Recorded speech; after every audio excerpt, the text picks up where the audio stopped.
Mambo vipi? Mimi naitwa Edson Case. Leo nakupa story ya matukio kadhaa ambayo yamewahi kumkuta mwanadada anaitwa Clark katika miongoni mwa michezo mbalimbali ambayo alikuwa anacheza kwenye ligi ya kikapu huko nchini Marekani. So Clark kuna baadhi ya mitandaoni wamemshambulia sana huyo mwanadada kwamba amekuwa kama mtoto wa mama, hasa kwenye ligi kuu ya wanawake huko nchini Marekani, kwa namna jinsi ambavyo anadeka kiwa uwanjani. So ni mwanadada ambaye ana kipaji, kiukweli ana kipaji kikubwa sana. Katika wachezaji 10 bora ambao wanacheza mpira wa kikapu duniani, ni miongoni mwao huyo ambaye anaitwa Clark.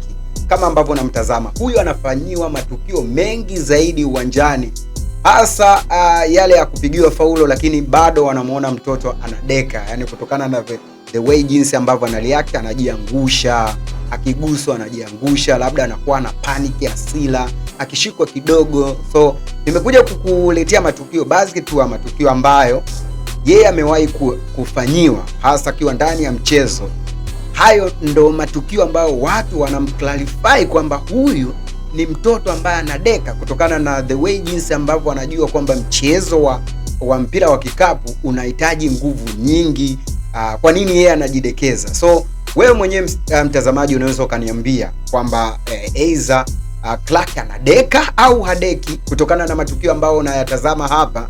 Unaweza ukanipa jibu. So dondosha comment yako chini hapa, niambie kama ambavyo watu wanamsema Clark anadeka, kweli anadeka, au hizo faulu ambazo au vituko ambavyo anafanyiwa angefanyaje kwa mfano.